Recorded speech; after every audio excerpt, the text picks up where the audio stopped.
Hello guys. No concern about Adani group plan to expand. Israel minister ने कहा है, मुझे कोई चिंता नहीं यदि अदानी ग्रुप अपना प्लान एक्सपेंड करती है तो।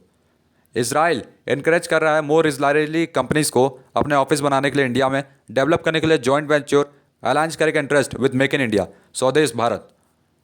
इसराइल को कोई चिंता नहीं यदि अदानी ग्रुप प्लान करता एक्सपेंड करने के लिए अपना प्रेजेंस कंट्री में, और अदानी ग्रुप ने ले लिया strategic Haifa port as it is a good deal.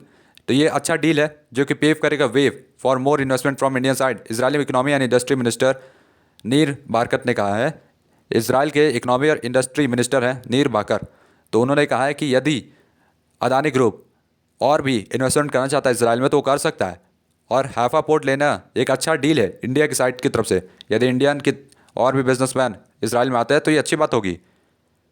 नीर बाकत जो कि इसराइल के इकोनॉमी मिनिस्टर हैं एड्रेस कर रहे हैं ऑडियंस को।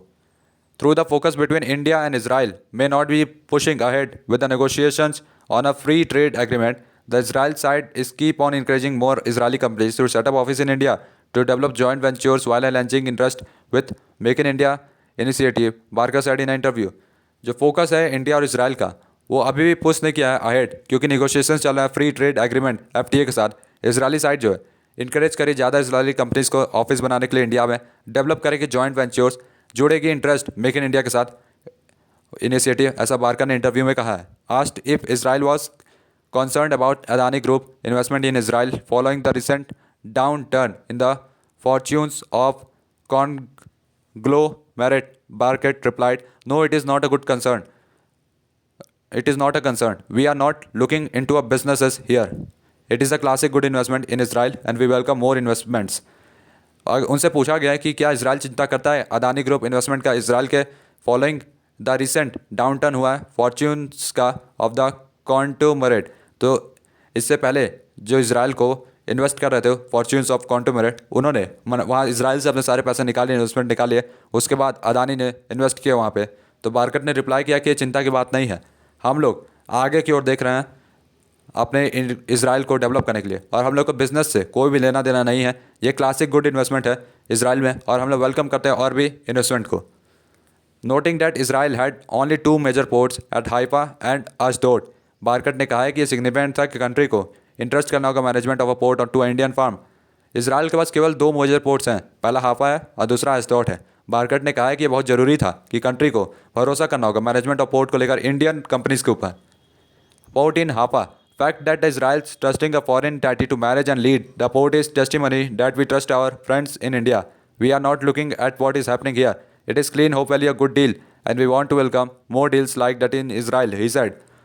जो पोर्ट इन हापा है ये फैक्ट है, उदाहरण है कि जो इसराइल है भरोसा करता है फॉरेन देश के ऊपर मैनेज करने के लिए, लीड करने के लिए पोर्ट को, और ये टेस्ट होगा जिसमें हम लोग को भरोसा करना होगा अपने दोस्त इंडिया के ऊपर, और हम लोग देख नहीं रहे हैं कि क्या हो रहा है यहाँ पे। ये क्लीन है, एकदम साफ़ है, होपफुली अच्छी डील है और हम लोग वेलकम करते हैं और deals like that in Israel, उन्होंने कहा है। और जो कंसोर्टियम है led by Adani group completed किया purchase of Haifa port, a major trade and tourism hub on the Mediterranean for $1.15 billion in January. जो कॉन्स्ट्रियम लेड किया गया था अदानी ग्रुप ने कंप्लीट किया परचेज हैफा पोर्ट का, जो कि बहुत बड़ा मेजर ट्रेड है और टूरिज्म हब है, यहाँ पर लोग बहुत आते हैं घूमने मेडिटेरियन में, और इसको खरीदा है अदानी ने $1.15 बिलियन में जनवरी में। दो both countries have been discussing an FTA, Barkat ने कहा कि इंडिया और Israel need to sort out figure out where it make sense of for both sides. तो दोनों कंट्रीज जो है डिस्कस करी है एफटीए को लेकर। बारकट ने कहा है इंडिया और इसराइल को शॉर्ट आउट करने का, फिगर आउट करना होगा ऐसी जगह जहाँ से दोनों देशों को प्रॉफिट हो। उन्होंने कहा है पुट असाइड द एफटीए को अलग कर दो, बिजनेस डेवलपमेंट जो होगा मच और मच ग्रेटर होगा। हम लोग डिस्कस करें एक्जैक्टली डैट कि कैसे हम लोग इंकरेज करें इसराइली कंपनीज को सेटअप करने के लिए ऑफिस हियर और डेवलप करें जॉइंट वेंचर्स, अलाइन करें interest with make in India. तो वो चाहते हैं कि हम लोग कैसे इसराइल कंपनीज को इंकरेज करें कि वो अपना ऑफिस इंडिया में बनाएं, डेवलप करें जॉइंट वेंचर्स, यानी यहाँ के लोकल कंपनीज के साथ मिलकर काम करें और इंटरेस्ट बढ़ाएं मेक इन इंडिया को लेकर। He said, "It makes a lot of sense for Israel to synchronize with Make in India because India's growth and scale." उन्होंने कहा है कि मेक इन इंडिया प्रोजेक्ट जो नरेंद्र मोदी का सपना है वो इसराइल के लिए भी बहुत महत्व रखता है, क्योंकि इंडिया का ग्रोथ बढ़ते जा रहा है और ग्रोथ स्केल के साथ साथ इंडिया की पॉपुलैरिटी पूरी दुनिया में बढ़ रही है। उन्होंने spoke of Israelites long term plans in the IT sector. उन्होंने कहा है कि Israel long term plan IT sector में देख रहा है, इंक्लूड किया lot of outsourcing and joint ventures based in India. तो बहुत ज़्यादा आउटसोर्सिंग और साथ में जॉइंट वेंचर्स करना चाहते हैं इंडिया के साथ। Majority of the effort will be focusing on the side of the ocean. जो ज़्यादा इसराइल कंपनीज होंगी वो ओशन के किनारे अपना बसेरा अपना कंपनी बनाएंगे। सर्टेनली उन लोग को largest number of foreign students चाहिए इसराइल में, जो कि आते हैं इंडिया से। इंडिया से ही सबसे ज़्यादा स्टूडेंट्स आते हैं इसराइल में और बिलीव करते हैं कि हम लोग एक्सपेंड करेंगे रिलेशनशिप दोनों साइड्स का। बारकट ने कहा है response to a question on the possibility of a forging a migration and mobility arrangement with India. After his meeting with the commerce minister Piyush Goyal ने ट्यूसडे को कहा, वायकर ने शेयर किया इसराइल का विजन एक्सपेंड करने के टेक्नोलॉजी सेक्टर, इंक्रीज करेगा number of high tech employees from 10% to 25% in the next 20 years. आने वाले 20 साल में इसराइल अपने टेक एम्प्लॉयज़ को 10% से 25% कर देगा और उनको इंडिया में काम करने के लिए इंक्रेज करेगा। ये ह्यूज अंडरटेकिंग होगा और अपॉर्चुनिटीज होगा, जोड़ेगा इंटरेस्ट एक दूसरे कंट्रीज़ के साथ जो कि इंटरेस्टेड होंगे ग्रोथ में। और चैलेंज जो होगा अभी में वो होगा केवल सिक्योरिटी को लेकर नहीं, लेकिन एक्सपेंड करने relationship business to business way side. In the field of technology Barkat ने आइडेंटिफाई किया डेजर्ट टेक और टेक्नोलॉजी, इंप्रूव किया quality of life desert areas में, एग्रोटेक में, फूड टेक में, क्रिएट किया फूड फ्रॉम द सी। तो इन्होंने सी से खाना बनाया है, वाटर मैनेजमेंट भी किया है, एनर्जी किया है, प्रायोरिटी एरियाज़ हैं कॉपरेशन के लिए इंडिया के साथ। तो इसराइल जो है भाई बहुत हाईटेक कंट्रीज़ है, इसमें एग्रोटेक, फूड टेक, क्रिएटिंग मतलब जितने तरह के टेक हैं उन सब में बढ़त हासिल किया है और वो इंडिया के साथ शेयर करने को तैयार है। इसराइल जो है is going to go in to many other areas, satellites, space and others that are very complementary. Israel जो है इंडिया के साथ और भी जगह हाथ मिला के काम करेगा, साथ में काम करेगा, जिसमें सैटेलाइट होगा, स्पेस होगा और भी बहुत सारे क्षेत्र होंगे जो कि बहुत ही ज़रूरी है किसी भी देश की सुरक्षा के लिए। Hydroponics is a good example where Israel is developing really well.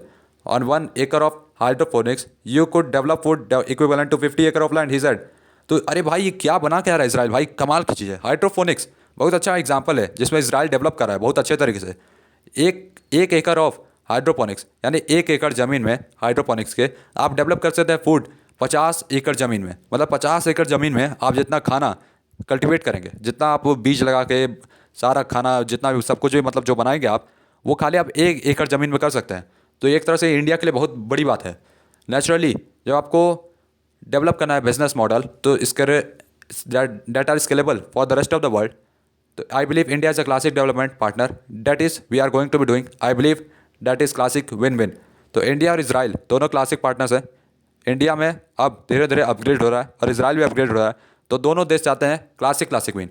यदि सचमुच दोनों देश आपस में ऐसा कोऑपरेशन कर लें, और हो रहा है ऐसा नहीं है, लेकिन अभी थोड़ा सा लिमिट है एफटीए को लेकर, क्योंकि एफटीए जो है नज़र रखता है सारे देशों पे और कुछ रूल्स फॉलो करता है जिसको ध्यान में रखा गया है।